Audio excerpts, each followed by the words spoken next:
Every night. Hello, everybody. Welcome to another edition of SacTown Movie Buffs. Once again, I'm Kier. Don't mind us. and this is Jason.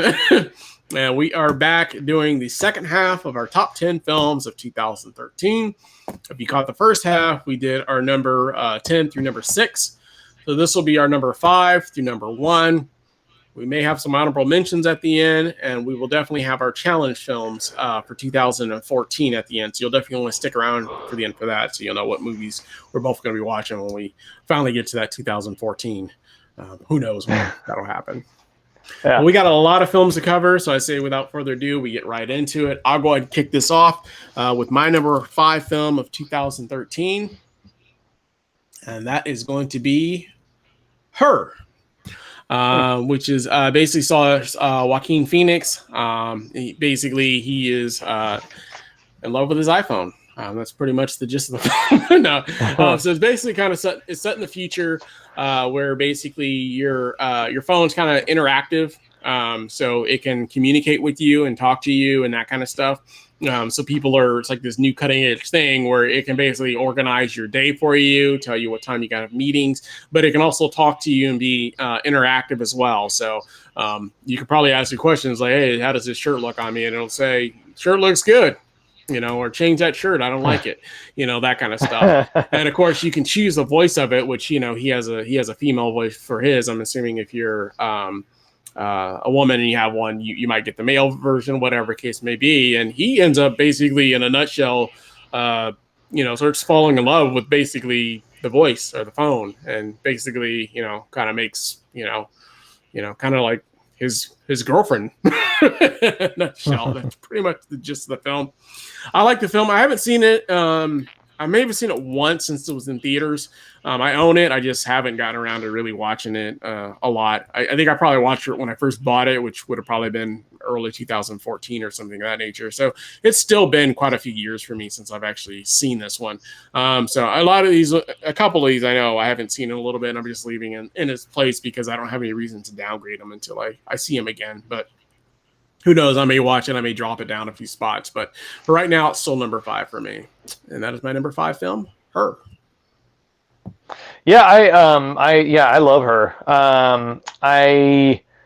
I'm surprised it's not on my list. I must have missed it or something, or maybe it's on my 2014 because the years sometimes get mixed up. I'm not sure, but I didn't have it in the running, so I missed it somehow. But it would have been probably in my top 10 actually. But yeah, I love it. I think it's great. I think it's pretty smart. It says a lot of, even though it came out, I think, before like Siri and Alexa, I think. Yeah. I believe. Yeah. So it kind of, it says a lot about our dependence on technology and about the implications of technology becoming conscious of itself, which is an old thing. I mean, you can go all the way back to 2001 and before for that, but it says a lot of really interesting things in a kind of a new way. So yeah, I mean, and we're definitely moving in that direction. I don't know if it's quite to the point where your boyfriend is your social media device, but it's definitely moving in that direction where you could definitely have some sort of, some conversations actually with your devices, like you said, with Siri or Siri's funny. Siri jokes with you. It's not too far off, really. Yeah. So it's just a matter of time before someone creates something that's a little more interactive, and who knows, in the next 5 years, maybe that's where we're at. You know what I mean? Where there's actually, an interactive computer that can basically, have full-on conversations with you. I don't think we're too far from that. You know what I mean? So, everything's at your, I can just ask it anything I want. I could just say, what's the weather outside? Who won the game last night? What movies are playing right now? And it'll answer it for me. So it's getting very close to that, you know what I mean? To where it'll eventually be somewhat. Why is Kier so lame? That's not, it won't answer that for you. It'll say. It won't answer that? Oh, okay. No. It'll say, it'll say, excuse me, what did you say? Why is Jason lame? And then it'll just start talking for like 20 minutes. You'll have to tell it to stop. Okay, all right. I get it. But that is my number 5 film. It's definitely 2013. I don't I have to look at the release date, but definitely was 2013 on at least two sources that I saw. So it is a 2013 movie. So cool. All right, moving on to your number 5, which I will bring in for you, which is Youre Next. Youre Next. Yes, I love Youre Next. As anybody who pays attention to either of us on these shows knows I'm a big horror fan. So obviously a horror movie I'm automatically interested usually. I'll admit that when I saw the trailer for this movie, it didn't look like anything that special. We've all seen a lot of home invasion movies with people wearing masks. It looked kind of like The Strangers, something like that. I did like the use of Perfect Day by Lou Reed. That was a cool soundtrack choice. Like, it looked like it was a well-made movie, but nothing too special. Then when it came out, the reviews were actually really good. So, sometimes when a horror movie, the reviews are really good, a lot of critics seem kind of predisposed to pan horror movies. So it always catches my attention when one gets positive reviews. Because, even though I often like the ones that get panned, if the critics are actually giving it a thumbs up, then usually it kind of like gets me there must sooner. Be pretty good. Yeah. Usually. Yeah, probably. Yeah. So when I went and, I still was really surprised by how good this movie is. I really love it. I mean, I've watched it. It's so much fun. I've watched it probably 6 or 7 times, honestly. I saw it at least 3 times in the theater, I'm pretty sure. But yeah, it is kind of just a home invasion movie, but there are some really good twists. There's some really good soundtrack choices. It's genuinely suspenseful. It's got a great, so-called final girl in it. It's just a really fun movie, not just for horror fans, but any thriller fans, whatever. It's just a really good, entertaining thriller horror movie that has some definite curveballs that you won't see coming. So, I'm a big horror fan. So any movie that, shows me something different different and fun at the same time in my favorite genre, I'm bound to love. So I really love this movie. And it's the movie that, it wasn't his first movie, but it put Adam Wingard on the map, who went on to do The Guest, which is another one of my favorite something old, something new kind of horror films. You know what I mean? And then he made a couple of movies that kind of went nowhere, but then he went on to Godzilla versus Kong, so he's kind of in the big leagues now, which is good. So, but yeah, Youre Next, one of my absolute favorite movies for sure, easy. In fact, it should probably be higher than number 5, but that's where it's at for now. Yeah. It should definitely be higher than number 5. In fact, it should be number 4 because that's where I have it ranked at, so we can get right into it. No, I love Youre Next. Yeah, it's my number 4 film. So we'll just go right into it, basically. So that'll make it quick and easy. Oh, cool. It's I love it. It's a horror film, but it's almost an action film as well. There's a lot of action sequences, a lot of good fight scenes, that kind of stuff. So, it's definitely a horror film. Don't get me wrong, but there's a lot of good action in there also, especially with with some of the twists and turns that happen in the film without going too much into it. But if you haven't seen Youre Next, like I said, it's one of my favorites. It's like one of those films that I could probably watch this film almost any time. You know what I mean? Like, I could just break this out and just have some fun. I have heard some people complain that some of the acting from some of the people around that dinner table setting wasn't as good. I've heard that just once or twice from a few people, but I didn't notice it until somebody pointed it out to me.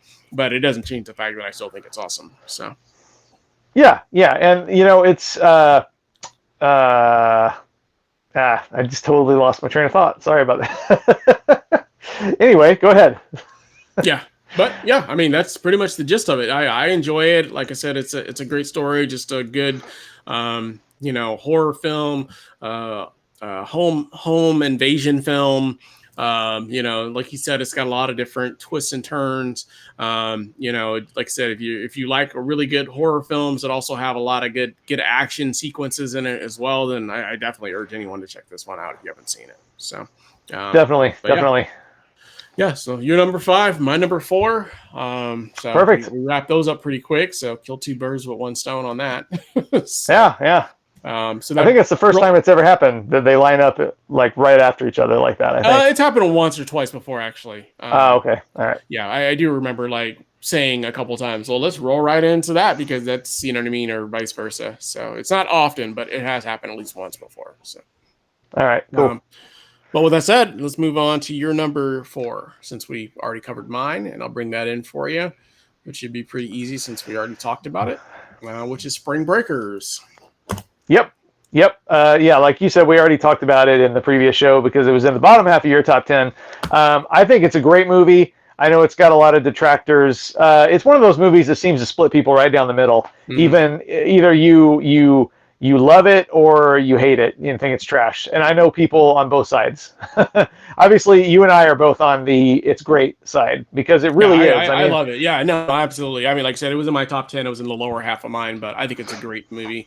But it's not the kind of movie I would show to everybody just because I know that some people aren't necessarily going to like it or get it or whatever case may be. And that's fine too, because there's just some movies that aren't for everybody. And I would definitely say this one's not necessarily for everybody.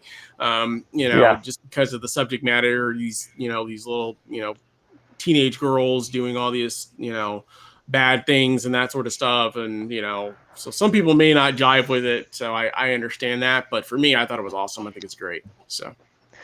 Yeah, it's great, and I really don't. I don't think it. This movie has a lot on its mind. You know what I mean? I don't think it's just a dumb, TNA movie. It's far from it. I think it's got some pretty heavy connotations in it, and it's also just got really great style. I mean, it looks amazing. It sounds amazing. It's funny. It's exciting. It's definitely unique for sure. It might not look like. It might just look like, Girls Gone Wild, the movie or something, if you're just looking at the poster. Looking at the cover at the very least, yeah. Yeah, it is not that at all. Not at all. It's a great movie. I saw it at least twice in the theater, and I've watched it at least twice at home since. So, it definitely rewards repeat viewings too. So that's always a good thing. So yeah, for sure. Excellent movie. Yeah. Yeah, it's very rare for me to see a movie twice in the theaters. Now that I think about it, even movies that I love, but I definitely have seen it, in theaters. It's usually because I see it. Yeah, it's usually because I see it by myself or something, and then I want to take people to it. That's what happened with Youre Next. I went to see it by myself, and then I was like, "Oh my god, this movie's so cool! I got to take my brother. I got to take my friends." You know what I mean? And same thing happened with this. Like I went to see it with somebody, and then I was like. I think we talked about it last time, I thought there are people that I thought would really like this movie and they really didn't. But hey, at least I got to see it again, right? Yeah, for sure. Yeah. I mean, you liked it, so hey, you get to see it twice. Although it is weird. Well, I don't know if you knew visually. I always feel like it's weird to watch a movie that you love and you can clearly tell that the person that you took or that you're watching with is not as into it as you are. You know what I mean? I'm just kind of, it's kind of hard for me to enjoy it quite as much when that person's clearly not having a good time. So it is kind of awkward, yeah. And actually, I've experienced that a lot of times with you. I've shown you a lot of movies over the years, and I can always, it's always written all over your posture and your face. So I can always tell, like when, Kier's into this one, or no, Kier's not. He's checked out of this one pretty early. This is bad. Yeah. So I mean, it's been a long many years since we actually watched a movie together, like in your house or my apartment or anything like that. Yeah, or a movie that you have seen that I haven't seen. Usually, recently, it's been mostly movies that we both haven't seen, and usually it's like in a group setting, if anything. So yeah, it's been a lot of time since we used to get together all the time, and I'd show you a movie at my place, or you'd show me a movie at your place, and yeah, it's been a long time since we did that. But we watched hundreds of movies that way. Yeah. Yeah. You just get busy, man. Life gets in the way of those things, man. Yep. Life just gets in the way. Life gets in the way. Plus, now you live 20 minutes away, man. That's way too far for me. Yeah, I know. I'm not worth 20 minutes. I know that. That's right, man. That's right. Yeah. 1 minute drive. Cool. Well, we're moving right along to my number 3, which is surprising. Because I didn't realize I had this as number 3 when I first did this countdown, so it might surprise you as well. And there's a reason for that, because of a previous film that I talked about. So this is number 3 for me, which is actually going to be The Hunger Games: Catching Fire, which is weird because that's why I had it in my countdown, and I haven't seen it in, I don't know, maybe since in theaters, possibly. I own it, but I just haven't gotten up to watch it again. I've watched the first one. So when we talked about this, I think last year, the last year's films, the first Hunger Games. I had said that I love the first one, and I wasn't for sure that I love the second. I know I don't like the third one as much, but I said I like the second one, but I don't remember. But I actually have this one ranked higher than I would have had, the first Hunger Games in my previous year countdown. So it might have just been the way it fell out. I don't know, but because I know last year was a really, really, really good year. Not to say that this one's not good, but I felt like maybe last year was a little tougher for me. But yeah, I got this one number 3, so so that says a lot. So, but yeah, I don't remember a whole lot about it. I know it's more expansive. They're not just in like the Hunger Games part. They're actually getting more involved with like the people behind the scenes pulling the strings and that kind of stuff. So they're kind of like more going to battle with the rich, pompous, people that wear like strange, futuristic, almost retro 80s like clothing and stuff. But that's really all I can kind of remember about it. So it's one that I definitely need to revisit. And again, who knows? Maybe I rewatch it and it drops down the list or something like that. But for right now, it's number 3. So it's number 3 for me is The Hunger Games: Catching Fire. Yeah, I think that. Yeah, because I was actually surprised when you said that in the show we were talking about the last year's movies, because I remembered you loving the second one like more than the first one. So you might just need to watch it again and refresh your memory, maybe, because. It's probably because I have the third one on my mind, and I definitely noticed a huge drop off between the first two and that one. So it might have just in my head, I might have just lumped these two together for some reason, and I shouldn't have. But yeah, I must have really loved it. So yeah, I left it there as number 3 because I didn't have time to rewatch it before we did the countdown. But obviously, if I had a number 3 above some of these other movies like Youre Next and Her and some of the other ones that were on my countdown, I must have really enjoyed it. So yeah, definitely, because I really enjoyed a lot of those films on there, like The Wolf of Wall Street, some of those other ones. So definitely. So right, yeah. I mean, yeah, I definitely remember a lot of. I mean, I don't remember that movie too well, but it's I only bought the first 2, so, and I do remember vividly thinking that the second one was much better than the first one, and I like the first one a lot, but the second one, if I remember, like, the action is better. It feels more expansive, like you said. It's just it's just a better movie, I think. What I do remember about it, I feel like they get to it a little quicker. The first one, even though I love it, but now that I'm reflecting on it a little bit, I do remember the first one. I felt like it takes a little bit of time before they even go to the Hunger Games and do the battle. I feel like the build-up for that is like a good 45 minutes, whereas this one, it's kind of like there's a little bit of build-up, but then they get right into it pretty quickly. So. Right. Yeah, I think that's true. I think that was kind of necessary in the first one. But I think it was kind of necessary in the first one. You got to build up the characters in the story. I'm not knocking it for that, but this one I feel like this one was more speedy with that, which is maybe why I enjoyed it a little bit more, I guess, if you will. So. Yeah, and I think that the action is more. It's got a bigger budget in the second one, I'm pretty sure. Oh, yeah, I'm sure that's part of it as well. Yeah, the budget definitely is always bigger in the sequel because they never know how the first one's going to be. So.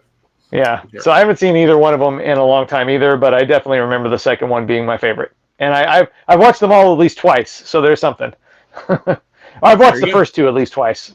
Yeah, I think I've only seen the third one I haven't watched. I was kind of checked out by it, so yeah.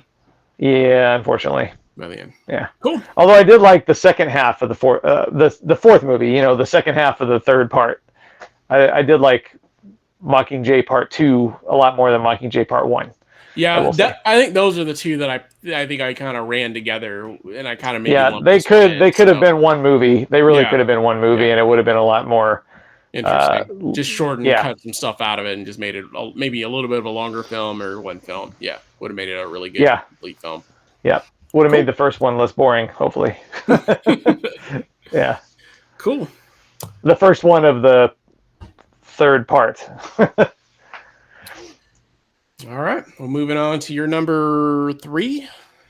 We'll bring that in, and that is going to be Mud. Mud, yes, I love Mud. It's it was kind of part of the Matthew McConaughey's comeback in around 2012, 2013. He was really on a tear with because he started strong out the gate with A Time to Kill and some really good movies, and then he got kind of dragged into doing like a lot of really bad movies for several years, like or just like really generic romantic comedies, just one after the other. It seemed like, Yeah. and then he seemed to kind of have a change of heart where he stopped doing those kind of movies and started getting back to like acting again. Yeah. You know what I mean? Yeah. With Where he like, did like this and Joe and the Lincoln Lawyer and you know what I mean. He started doing more serious films. After doing like I don't know, what was this Sahara or something? I don't know what he was doing back then. I don't know. failure to launch and Yeah, yeah. all What's those funny? generic romantic comedies. Yeah, what's Yeah. funny, and not to steal your thunder from talking about this film, but what's funny about him is he has an audio book out called Green Lights, or a book, but we listened to the audio version. I still haven't finished it yet. Oh, It's really really long. It's yeah. like a 6 hour long thing or something. I listened to it on the way last year on our way down to. We went to Monterey Bay and I listened to it on the way down and the way back up again or whatever. And he talked about specifically about like it really goes in depth about his acting career. And he talks about like that period where he started, because he was like, I did, his first film essentially was Dazed and Confused. And then Oh yeah, he yeah, of couldn't course. get any work really after that, even though he was like one of the funniest parts in Dazed and Confused. He really couldn't get a whole lot of Yeah. work after that. And then he did A Time to Kill, and he was like the hottest thing on the market at that point. And then he did a bunch of flubs, and then he finally was able to kind of like recenter himself and get back into some better films, is what he said. So that's essentially exactly the way he words it, which I kind of took him at his word. That's kind of like he was trying to find himself, or these they're throwing these paychecks out on him, because if you're a lead and someone's offering you 10-15 million dollars for a film, because he didn't really make a whole lot of money, even though he was the lead in A Time to Kill. He didn't make that much money really. He made money, but it wasn't like A-list star billing money, you know what I mean? Because he was still relatively unknown at that point. Right. Yeah. I didn't know who he was then. I didn't know who he Yeah, was and when so that he came was out. Yeah. relatively unknown. And then he started getting like these like lead projects, and he's like, at the time, you just take the money. You know what I mean? Like if someone wants you to be in Failure to Launch and they're going to pay you, 10-15 million dollars for it, you take it. You know what I mean? So that's kind of what he was doing. Which I can't fault him for that necessarily. So I definitely can understand. So.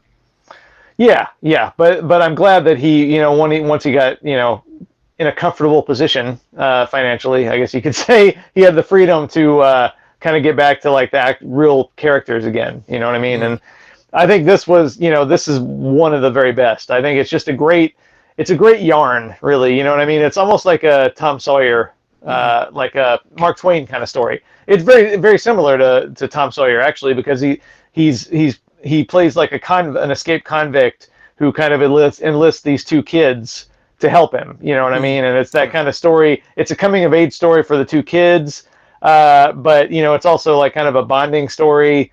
Because Mud is like he's a convict, yeah, but he's not a bad guy, in a lot of ways. So it's got got humor, it's got drama, it's got even some surprisingly good action toward the end.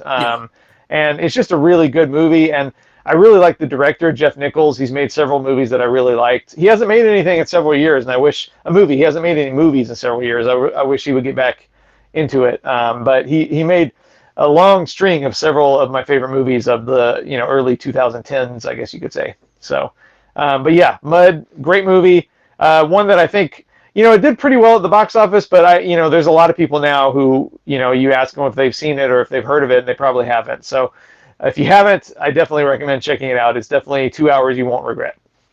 Yeah. Yeah, I enjoyed Mud quite a bit. It's a great film. I rewatched it a few months back, not that long ago, maybe a month or two ago. But yeah, I definitely enjoy it. It's a really good film. It didn't quite make my top 10, but it would definitely be my honorable mentions.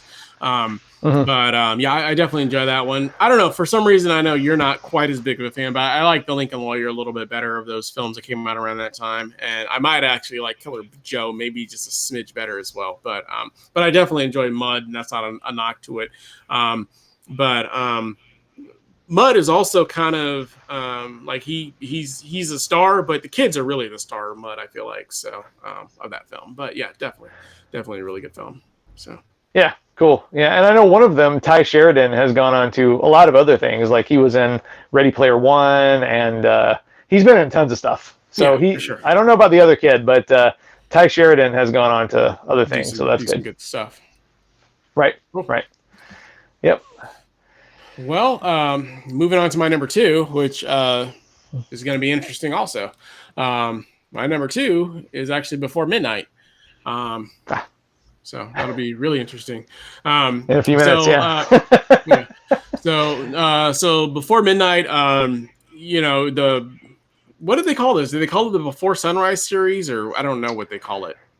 I think people call it the Before trilogy, maybe. The Before I don't trilogy. know. So yeah, so there's Yeah. Before Sunrise, Before, what's the second one? Sunset. Before Sunset, and then yeah. This is the third one called Before Midnight, and it's directed by Richard Linklater, and then so it's a 3-part series. Actually, I really do like this series quite a bit. It's like one of those series where it's kind of hard to describe to people this whole series, because it's basically just two people, Ethan Hawke and Julie Dempsey. Delpy. Delpy, I'm sorry, Delpy. Julie Delpy, Yeah. basically just having a meaningful conversations. You know what I mean? Like, so it's kind of hard to like describe that to people and like really sell them on these films, but they are really, really good, because there's not a whole lot of conflict, and that's the deal with a lot of Richard Linklater's films. A lot of them don't have a lot of like conflict, if you will. But like they're hangout movies, in a good way. Movies, yeah. But they always have really confused. good, engaging dialogue and that kind of stuff. And I really like the first ones. Before Sunrise, before Sunset. Yeah, and then Before Midnight is probably actually my favorite of the 3. And the reason for it is because they actually, I guess, other than doing a little bit of traveling, they do some traveling in the first one. But this one, they do a little bit more traveling. But there's a scene at the end of this, or towards the end of this, back in their hotel room, where they have like this crazy, crazy argument. That I just love that scene. It just feels like the acting is just so good in that scene, and it just feels so real. As they're just kind of going at it. It's like one of those things where like there's not really an argument, but it slowly starts building into a bigger and bigger argument. So it's just like a full blown on like yelling and screaming, argument. You know what I mean? Yeah, like just one little notch after another. It's like So you could just feel it like heightening up. You know what I mean? And that's what I really loved about that scene. That's what really sells that movie for me, and kind of separates this one from the first two, in my opinion. The first two are more about just talking about life and love and happiness and that kind of stuff. Whereas this one, it deals with a lot of that same stuff, but each year they're a different place in their relationship. The first one, and not to get too much into it, but the first, well, if you're at this point, it's pretty obvious. But the first one, they're kind of just meeting. The second one, they're kind of getting reacquainted. This one, they actually have like a family together, and that's like the 3 different places in the lives that they have with each other. And this one just feels more real. And I do like also that the films are spaced out. With about like a 7-year time period between each films, something like that. And so they're actually about 9-10 years. Yeah, 19 years, something like that. So they're actually they're aging, and they bring that into each sequel, because they start having kids and that kind of stuff, and so and the relationship changes as they age as well. So that's what I really like about this film. Like I said, the acting is amazing. It's just a really, really good film, in my opinion. So, and that is my number 2 of 2013. And my number 2 as well. Yes. So yeah, that's what you were leading to. I know. It's great. I love these movies. I love all 3 of them. I don't really know which one is my favorite, because they all 3 have different kind of feelings. You know what I mean? Like the first one's all about brand new love. You know what I mean? The second one's kind of about like, where are we going? We're in our 30s now. We're growing up. What's happening? And then this one is about like getting older and being settled. You know what I mean? So they all have different flavors, but they're all great, I think. And Richard Linklater, he's obviously fascinated by the passage of time. And I am too. And it, and what what time brings, you know what I mean, with it. So, we're, 'cause you and I are both getting to the age now where I just saw a picture, Facebook memories and whatever. I saw a picture of something that was 10 years ago, today, in the Facebook memories. And I was like, holy crap, that does not feel like 10 years ago. You know Right. what I mean? And it was just like, feels like maybe 6, you know what I Yeah. mean? But it's just like time is crazy. I'll see a picture of myself from 5 years ago and I'll be like, wow, that seems like so long ago and like not long ago at all at the Yeah, same no, time. So absolutely. I had a Facebook thing today that it talked about it was like 2014, and in my head I thought that was like 3 years ago. You know what I mean? I was like, oh, that was just a couple of no. years ago. You know what I mean? But then I started doing the math, and I was like, oh crap, that's you know what I mean? So yeah, it's Yeah, so yeah. definitely, yeah, definitely, no, time definitely flies. So and he is big on time and that kind of stuff as well. So Yeah, same thing with Boyhood, in a lot of ways. But I think it's great. I agree with you that it's hard to sell this kind of movie, like, because I mean, you try, oh man, you got to watch this amazing movie where these two people just like yeah, talk, what's it about? They're just having and then really good, meaningful conversation about life.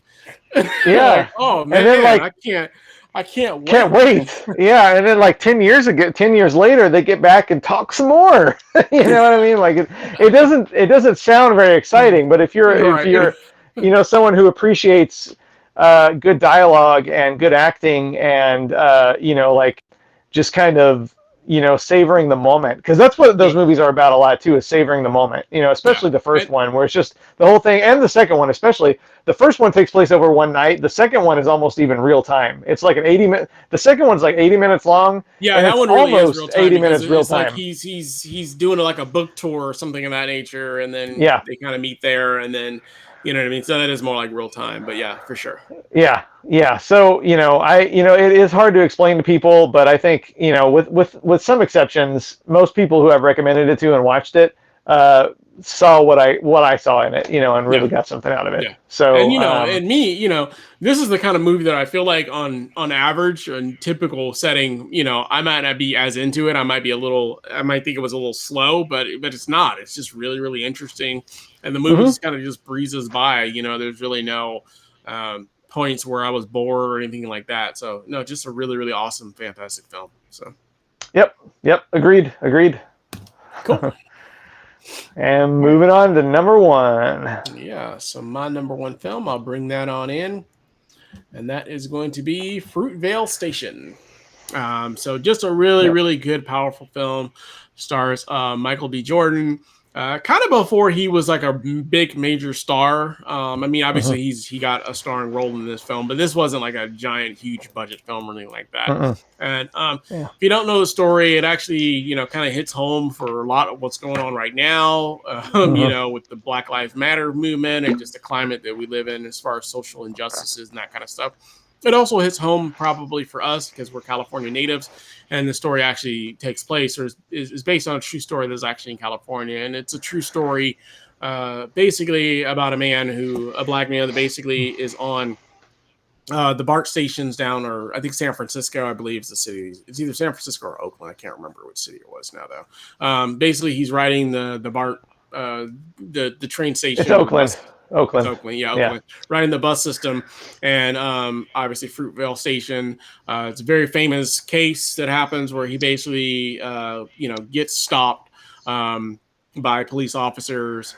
He's handcuffed to the ground, and one of the officers ends up discharging his firearm into him while he's handcuffed, just basically face down on the ground, kind of thing.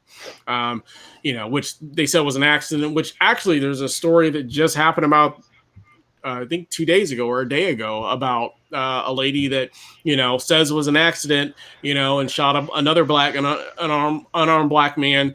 Basically said that she was, reaching for her taser to tase him and accidentally pulled out her gun and fired at him and shot and killed him. So this kind of stuff still takes place. I mean, this movie's 8 years old, and the stuff's still kind of relevant today. So it's like times haven't changed, but this story here, it kind of takes you kind of like the day in the life of him and his story, and basically just kind of shows you basically what's his name? Oscar Grant is his name. Basically takes you the day in life, kind of like the day leading up to the events that happen. So it kind of shows you the good and bad of him, and that's kind of where the story takes you to. I mean, he's not the most perfect person. I mean, he definitely does some shady dealings. He definitely does some things that aren't perfect and aren't good and that kind of stuff. So we're not saying that he was, a saint by any means, but that's the whole point of these films is showing you, or this film is to show you that, doesn't mean that his life wasn't valuable or his life didn't have meaning because he did things that weren't necessarily, perfect. I don't care who you are. If you got me in handcuffs, I'm face down on the ground, I'm defenseless. You know what I mean? Like there'd be no reason, even if I moved, you know what I mean? I don't have a weapon. I'm handcuffed. I can't be a danger. I can't be a harm to you. And that's kind of what this film is about, and kind of shows you that. And I just think it's just a really, really powerful moving film.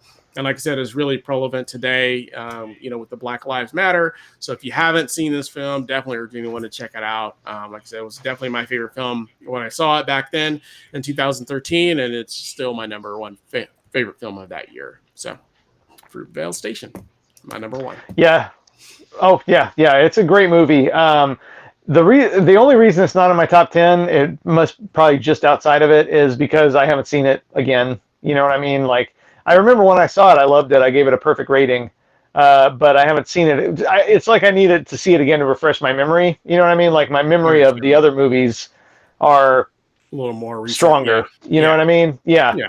So I probably watch it again and like be reminded of why I gave it a perfect rating and put it up in the top 10. But yeah, it's a great movie. There's nothing bad to say about it really, and I really like you mentioned, the constricted time frame. I'm a big fan of constricted time frames in general. Movies that are not necessarily real time, although I like real time, but close. Like a constricted, like one night or one day. Real time. Yeah, it's pretty close to it. I Yeah. mean, well, I can't say it's real time. It's a day, so it's not really real time. Yeah. It's more of a day. So. Yeah, but still, like I like that they took that approach, and it makes it feel more immediate, and more, and you really do get showing his whole life story and showing all the other things that happen. They just basically just take you from when he wakes up that morning and all the things he does that day, and then cultivating up to the end result of what happens to him. So right, and you still, I mean, you, like you said, you get a good feel for who he is. You don't need the whole life story, necessarily. Yeah. So yeah, it's a really good movie. I just haven't seen it in 8 years. So sometimes if my memory is not so good on a movie, I hesitate to put it in the top 10, especially years later. You know what I mean? So, but yeah, it's a great movie for sure. Cool. Yep. And moving on to your number one, which is kind of in that same vein almost. So we'll go and bring that in. Your number one film, and we actually covered this one in the previous show as well, is going to be 12 Years a Slave. Yeah, so this is also a movie that's, like Fruitvale Station is pretty brutal and pretty intense. But for whatever reason, I've seen this one. Like I've seen it at least twice, maybe 3 times, and I bought it. But it's just a really powerful, gut-wrenching movie. The acting is outstanding. I'm a fan of the director. I haven't loved everything Steve McQueen has made, but I'm definitely a fan of him as a filmmaker. It's just one of those movies that kind of just sucked the air out of me when I watched it. You know what I mean? And every once in a while, it's like, I tend to, I go back and forth over the years on like how to, rank movies and rate them, because, there are movies that are, I'm finding as I get older, entertainment value is more important to me. There was a time when my top 10 would have been all, just like really gut-wrenching, powerful stuff, but maybe not necessarily something I'd want to ever watch again, Yeah, Whereas, me, I've been that way for quite some time now. And even the movies that I used to buy everything that I liked or was in my top 10 or 15, and I stopped buying. So it started with me. I stopped buying films that I wasn't going to rewatch over and over again. I'm not saying this isn't one of those films, but but it's like one of those things that, like, I'm in a place now, like you said, now that I'm older, there are films that I like and I respect what it's doing, but I can't say that they're always fun to watch. You know what I mean? It's like, yeah, I appreciate them and I enjoy them, but they're not necessarily films that I'm going to rewatch over and over again. And so I don't know what that means as far as my ranking system goes in that sense. And maybe that's why I think 12 Years a Slave was number 10 for me. Just because of the enjoyment factor. For me, I know it's number one. I'm not knocking your number one because it's anybody put this film number one, I wouldn't have any beef with them over the placement of it. For me, it's probably number 12 just because all the other films that I spoke about on that list are more enjoyable for me to watch. You know what I mean? Like, well, almost anything is more enjoyable. You know, it's like one of those things where it puts me in an awkward position where it's like, yeah, I could definitely rank that film higher because it's a great, well-made film. It's a very powerful, moving film, and I could definitely put it higher. I could easily slide it into my top 5, if I wanted to. But like this, and like maybe even Fruitvale Station, you know what I mean? They're the kind of films that are, they're really hard to say you're going to get, you're going to enjoy, you're going to have a good time watching. And as I get older, I like to be entertained also. So for me, I'm going to, if you're asking me, if you hold 12 Years a Slave and, Youre Next to each other, I'm probably picking Youre Next, 99% of the time. Yeah. So, but same with probably Fruitvale Station. You know what I mean? That's my number one. But if you hold those two films up to me and say, which one would you want to watch? A really fun, horror action film, or this powerful, Black Lives Matter movement type film. You know what I mean? Like, which one do I feel like watching? And, obviously if I haven't seen either one of them, that makes a difference, but having seen both of them and owning both of them, I'm usually going to gravitate more towards, Youre Next, just because the entertainment value, because movies for me are an escapism. You know what I mean? Like I like to be able to escape from reality. And so when I'm watching something, typically I tend to lean towards the stuff that is good escapism versus something that's just going to remind me of what's actually happening and going on right now. So, right. Yeah.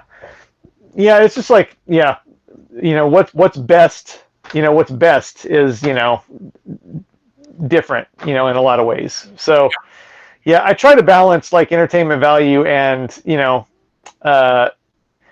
quality, like quality, but I mean, there's nothing that's like, you can have a quality popcorn movie too. I mean, there's a lot of quality escapist cinema, so I don't know. But that's, I think every once in a while, I tend, my number ones tend to be more on the entertaining side with the quality.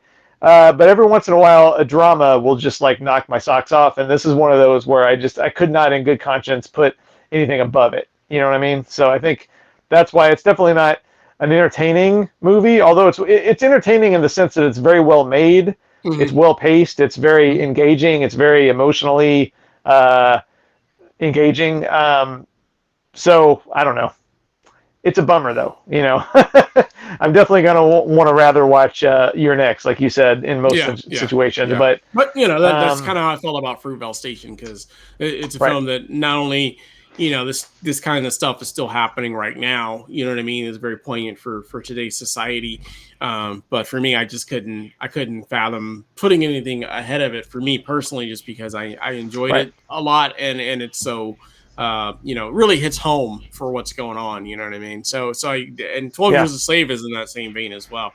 I guess you just can't have your number one be, Fruitvale Station, your number two be 12 Years a Slave. I don't know. So, yeah, that'd be just too heavy of a double header there. But no, great choice. Like I said, it's a fantastic film, and like I said, it's in my top 10. And any movie that's in my top 10, or like I say, even my honorable mentions, I don't typically fight people too much over the placement of it, because at the end of the day, it's an opinion. You know what I mean? But at the end of the day, we enjoy the films, we like them, and we love them. So nothing wrong with that. Now, the Lords of Salem. That's a whole nother awesome. Is what it is. That's a whole nother conversation right there. That was on our previous show if you didn't catch that. But so that was a whole nother conversation. Yes, it was in both of our top 10s. It was not in it was in my top 10. It was in my top 10, but that's a whole nother list that we're not doing. Of the bottom, our bottom top 10s. Yeah. But cool. No, great. Like I said, great choice. Great list. Definitely love 12 Years a Slave. Like I said, it is definitely a hard one to watch for sure. But it's not like doom and gloom the entire time I'm watching it. You know what I mean? Because you still have a little bit of hope in that film. Because obviously a film called 12 Years a Slave, you're hoping something positive happens after that 12 years. You know what I mean? So it's not completely doom and gloom. So you're kind of hopeful while watching it. Versus, like, I knew the story of Fruitvale Station going into it. I know how that story ends. You know what I mean? It's not going to be good. So. Yeah, like it's kind of weird because it's like, it does have entertainment value, and that sounds kind of weird to say, but there's entertainment in good art. You know what I mean? Like, so, like, the most depressing, sad movies can be entertaining, not because of what's happening is entertaining, but because you're drawn into the story. You're engaged with the story. You're being, you're emotionally invested. You care about what's going on. It's kind of a journey for you. So those things are entertaining, even if it's a sad story. You know what I mean? So it's hard to say like it's entertaining because, what's happening is so heinous most of the time. But it does have entertainment value in the sense that it's a good story, well told. Right. You know what I mean? So do with that what you will. It's not going to, I don't know. You know what I'm trying to say. I got you. Yeah. Yeah. So, it's a good movie. Let's leave it at that, I guess. It's a great movie. So definitely fantastic. Fantastic acting, fantastic directing, just overall a great film. So. Yep. Cool. All right. Well, that is our top 10. Any honorable mentions you wanted to rattle off real quick? Oh, yeah, there's tons. 2013 was a really good year. Apparently I missed Her somehow. All Is Lost is really good. We Are What We Are is a really good horror film. Blue Jasmine, which you had in your bottom of your top 10. This Is the End, I liked a lot. Bad Grandpa, I liked a lot. Fruitvale Station, of course. Pacific Rim. Enough Said, which is a really good kind of middle-aged romantic comedy. Did you ever see Enough Said with Julia Louis-Dreyfus and James Gandolfini? I did. Actually, yeah, that's in my honorable mentions, actually. I was pulling up right now. So, yeah, it's cool. Actually in there. Yeah. And there's a lot more than that even, these are just the tops that I wrote down. But it was a really good year for me. For sure. Did you say Short Term 12? I expected that to be in there too. Oh, yeah. See, that's another one. Yeah, it was in my top 10 back then, but it got nudged out this time because, again, kind of like Fruitvale Station, I remember being fully blown away, but I haven't watched it since, so my memory's not too strong of it. I just need to rewatch it again probably. For sure. I had The Conjuring, I had The Spectacular Now, I had Short Term 12, I had Mud. I know you're not big on these, but The Fast and Furious 6. I had The Hunt, which I really liked. I have to rewatch that one again. I haven't seen that one in a long, long time. The Way Back, World War Z, Mike Tyson, Undisputed Truth, The Purge, Rush, which is the challenge film that I gave to you as well. Yeah. See, like, it was just an amazing year. Somehow I completely forgot The Conjuring too, and that's one of my favorite horror films of the last decade. I don't know how I missed that. Wow. Slacking. Yeah, man. I mean, yeah. So basically 2013 was pretty kick-ass. Yeah. In my opinion. Yeah. I agree. Well, we'll be back with 2014 at some point in time. I don't know when, but we'll definitely be back with that.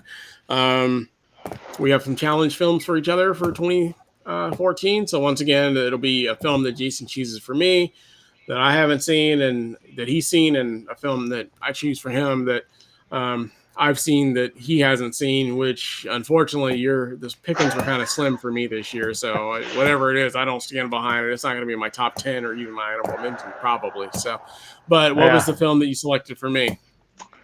Yeah, well, it's kind of the opposite situation for me. You were apparently asleep at the wheel for 2014 because you missed a lot of great movies in 2014. But the one I'm going to give you is a movie called Life After Beth. Life After Beth, Beth, and it's it's a really funny movie. It's got Aubrey Plaza in it. I know you like Aubrey Plaza. Sure. It's a good kind of horror comedy, I would say. Although Uh-huh. it doesn't skimp on either, it doesn't. A lot of horror comedies really skimp on the horror part, and it's got some pretty strong horror stuff in it. But Okay. it's a really entertaining movie. I think you'll like it a lot. And Cool. it's one of those that I remember liking a lot back then, and I've always meant to go back and watch again, but I haven't yet. So, but it's really good. Cool. Yeah. Cool. So the pickings were pretty slim for you this year for me. There wasn't. I guess I just didn't see enough films this year, apparently. So everything Yeah. that was on my list was like 2 stars and below for my grade. So I Yeah. looked at some of like the more popular ones that came out that year, like RoboCop, and that you hadn't seen, and like Ride Along, and some of those other ones. But I didn't like any of those at all. So it was really hard. So I went with a film that I actually gave 3 stars to, 3 out of 5, which I don't know. I didn't think it was that good, but I gave it 3 stars out of 5. So it'll be another buddy cop movie, and it's going to be Let's Be Cops. So Oh, okay. All right. All right. yeah, so you might get some laughs out of it. So it's nothing. It's not going to change your life. I mean, like I said, it won't even make my top 10 or honorable mentions. But I think the ones that were out there, I think you have the best chance of liking it. I was leaning towards RoboCop, but I don't think you're going to like RoboCop. I know I didn't like it that much. Mostly because it's PG-13, and it's just gonna make you wish to watch the old RoboCop. I feel like. Yeah. Yeah. I kind of thought you were going to give me either probably Need for Speed or Sabotage. I didn't like either. Maybe. I didn't like Need for Speed at all. So, and I wasn't for sure about Sabotage. I didn't care for that one as much either. So, I think I gave Need for Speed like 1.5 stars. So I think I gave Sabotage like 2. I thought you might have liked it a little bit more than that. No, it was no rush. Let's put it that way. Oh no. Cool. Yeah. I mean, like I'm always up for like a silly comedy. So yeah, and it's short. I think and I like those actors. Yeah, I like both of those actors a lot. So yeah, that'll be a nice easy watch. I think you'll enjoy it. So yeah, cool. All right, thanks, man. All right, well, that is that. So join us whenever we get to those films. It won't be next time because we'll have other films in between that for sure. I can guarantee that. But yeah, join us for that, and we'll do that when we start our 2000 kickoff for 2014. So, well, thank you for watching. Let us know down in the comments. Did you like the films? Did we leave any films out? Any that we should have included? As always, if you like the channel, we ask you to like, subscribe, make sure you hit that bell notification. And then we'll be back with another show for you guys again real soon. We thank you for watching, and we hope you have a great day. Bye. Bye.